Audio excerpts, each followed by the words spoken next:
ಇವಾಗ್ಲೂ ಎಷ್ಟೋ ಜನ ಫ್ಯಾಟ್ ಲಾಸ್ ಮಾಡ್ಬೇಕಂದ್ರೆ ನಾನು ಈಗ ಹೇಳ್ತೀನಲ್ಲ, ಆ ಮಿಸ್ಟೇಕ್ಸ್ ಯಾವಾಗ್ಲೂ ಮಾಡ್ತಾನೆ ಇರ್ತಾರೆ. ಮಿಸ್ಟೇಕ್ಸ್ ಯಾವ್ದು ಅಂದ್ರೆ ಫ್ಯಾಟ್ ಲಾಸ್ ಜರ್ನಿ ಸ್ಟಾರ್ಟ್ ಮಾಡ್ಬೇಕಂದ್ರೆ ಫ್ಯಾಟ್ ಸೋರ್ಸ್ ನ ಎಲ್ಲ ಕಟ್ ಮಾಡೋದು. ಗುರು ಎಲ್ಲರಿಗೂ day 82 of 365 days fitness challenge. ಬೆಳಗ್ಗೆ ಎದ್ದು 1 ಲೀಟರ್ ನೀರು ಕುಡಿದು ಜಿಮ್ಗೆ ಬಂದೆ.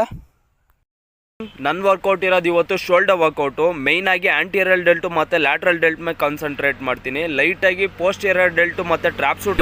ಫಸ್ಟ್ ಎಕ್ಸರ್ಸೈಸ್ ವೇರಿಯೇಷನ್ ಆಗಿ shoulder machine over press ಮಾಡಿದೆ, 5 ಸೆಟ್ಸ್ ಮಾಡಿದೆ. ಸೆಕೆಂಡ್ ಎಕ್ಸರ್ಸೈಸ್ ವೇರಿಯೇಷನ್ ಆಗಿ ಸಪೋರ್ಟೆಡ್ ಡಂಬಲ್ ಲ್ಯಾಟ್ರಲ್ ರೈಸರ್ಸ್ ಮಾಡಿದೆ, 5 ಸೆಟ್ಸ್ ಮಾಡಿದೆ. ಎಕ್ಸರ್ಸೈಸ್ ವೇರಿಯೇಷನ್ ಆಗಿ single land cable lateral raisers ಮಾಡಿದೆ, 5 ಸೆಟ್ಸ್ ಮಾಡಿದೆ. ಎಕ್ಸರ್ಸೈಸ್ ವೇರಿಯೇಷನ್ ಆಗಿ ಪೋಸ್ಟೀರಿಯರ್ ಡೆಲ್ಟ್ ಗೆ ಫೇಸ್ ಫುಲ್ ಮಾಡಿದೆ, 5 ಸೆಟ್ಸ್ ಮಾಡಿದೆ. ಫಿಫ್ತ್ ಎಕ್ಸರ್ಸೈಸ್ ವೇರಿಯೇಷನ್ ಆಗಿ ಮಿಷಿನ್ ಶಕ್ಸ್ ಮಾಡಿದೆ, 5 ಸೆಟ್ಸ್ ಮಾಡಿದೆ. ಫೈನಲ್ ಎಕ್ಸರ್ಸೈಸ್ ವೇರಿಯೇಷನ್ ಆಗಿ ರಿವರ್ಸ್ ಪೆಗ್ ಡೆಕ್ ಫ್ಲೈಸ್ ಮಾಡಿ ಇವತ್ತಿನ ವರ್ಕೌಟ್ ಮುಗಿಸಿದೆ. ಎಷ್ಟೋ ಜನ ಫ್ಯಾಟ್ ಲಾಸ್ ಜರ್ನಿನ ಸ್ಟಾರ್ಟ್ ಮಾಡ್ಬೇಕು ಅಂದ್ರೆ ಹೆಲ್ದಿ ಫ್ಯಾಟ್ ಸೋರ್ಸ್ ನೆಲ್ಲ ಕಟ್ ಮಾಡ್ಬಿಡ್ತಾರೆ. ಮೈನ್ ರೀಸನ್ ಇಂದ ಫ್ಯಾಟ್ ಲಾಸ್ ಜರ್ನಿನ ಅರ್ಧದಲ್ಲೇ ಡ್ರಾಪ್ ಔಟ್ ಹೋಗ್ತಾರೆ. ಯಾಕಂದ್ರೆ ಹೆಲ್ದಿ ಫ್ಯಾಟ್ಸ್ ಅನ್ನೋದು ನಮ್ಮ ಬಾಡಿ ಹಾರ್ಮೋನಲ್ ಹೆಲ್ತ್ ಗೆ ಜಾಸ್ತಿ ಇಂಪಾರ್ಟೆಂಟ್ ಆಗಿರುತ್ತೆ. ಫ್ಯಾಟ್ಸ್ ನ ಕಟ್ ಮಾಡೋದ್ರಿಂದ ಟೆಸ್ಟೋಸ್ಟೆರಾನ್ ಲೆವೆಲ್ ಜಾಸ್ತಿ ಡಿಕ್ರೀಸ್ ಆಗುತ್ತೆ, ಅದರಿಂದ ಎನರ್ಜಿ ಲೆವೆಲ್ಸ್ ಕೂಡ ಜಾಸ್ತಿ ಡಿಕ್ರೀಸ್ ಆಗುತ್ತೆ. ಬ್ಯಾಲೆನ್ಸ್ಡ್ ಡಯಟ್ ಇಂದ ಫ್ಯಾಟ್ ಲಾಸ್ ಜರ್ನಿನ ಲಾಂಗ್ ಟರ್ಮ್ ಆಗಿ ಸಸ್ಟೈನ್ ಆದ್ರೆ ಪಕ್ಕಾ ರಿಸಲ್ಟ್ ಸಿಕ್ಕೇ ಸಿಗುತ್ತೆ. ಇಂಟೇಕ್ ಮಾಡುವಂತ ಬ್ಯಾಲೆನ್ಸ್ಡ್ ಡಯಟ್ ಅಲ್ಲಿ 50 ಗ್ರಾಮ್ ಇಂದ 80 ಗ್ರಾಮ್ ವರೆಗೂ ಹೆಲ್ದಿ ಫ್ಯಾಟ್ಸ್ ಇದ್ರೆ ಒಳ್ಳೆದಾಗಿರುತ್ತೆ ಅನ್ಕೊಂತೀನಿ. ಇವತ್ತಿಗೆಲ್ಲ ಇಷ್ಟೇ, ಮತ್ತೆ ಸಿಗ್ತೀನಿ ನಾಳೆ ನಿಮ್ಗೆ.